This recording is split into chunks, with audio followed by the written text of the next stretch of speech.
देखिए, संविधान की धारा 26 है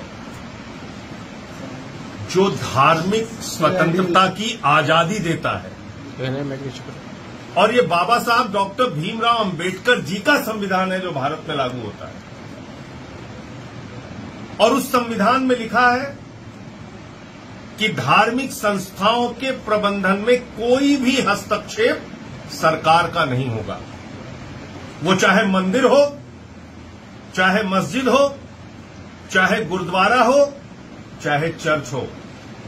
लेकिन ये जो कोशिश की जा रही है मौजूदा मोदी सरकार के द्वारा, इस कोशिश के पीछे एकमात्र मंशा है जमीनों को कब्जा करके अडानी को देना।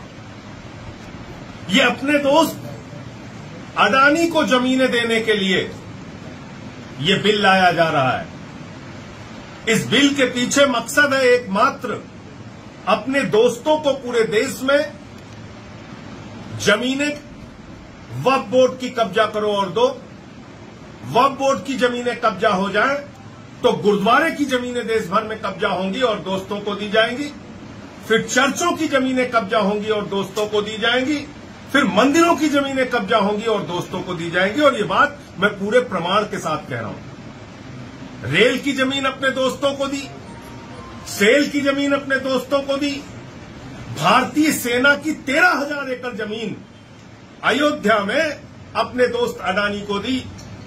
3 काला कानून किसानों के खिलाफ लेके आए थे, उसमें भी मंशा थी। प्रधानमंत्री जी अपने दोस्तों को जमीनें देना चाहते थे, वो बिल किसानों और हम लोगों के विरोध की वजह से रोका गया, वरना आज देश भर के किसानों की जमीनों पे कब्जा हो जाता। दलितों की जमीनें कब्जा करके दोस्तों को देना है, आदिवासियों की जमीनें कब्जा करके दोस्तों को देना है। तो ये बिल गैर संवैधानिक है, संविधान की धारा 26 के विरुद्ध है, और कोई भी बिल संविधान के विरुद्ध नहीं आ सकता। विरोध करेंगे आप इसका? निश्चित रूप से विरोध करेंगे। अच्छा, एक विषय पर हो रहा है, निश्चित रूप से विरोध करेंगे। तू कौन मैं खामखा? भाई, जिसमें सरकार के हस्तक्षेप का कोई मतलब नहीं है, आप उन धार्मिक कार्यों में, धार्मिक संस्थाओं में हस्तक्षेप कर रहे हैं। कल को आप मंदिरों की जमीनें कब्जा करेंगे, गुरुद्वारों की जमीनें आप कब्जा करेंगे, चर्चों की जमीनें कब्जा करेंगे।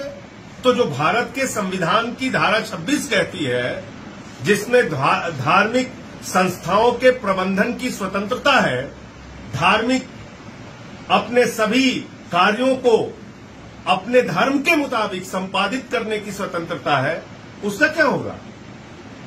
उस संविधान के अधिकार का क्या होगा? आप भारत के संविधान में दिए गए अधिकार को छीनना चाहते हैं, इसलिए इसका विरोध करेंगे।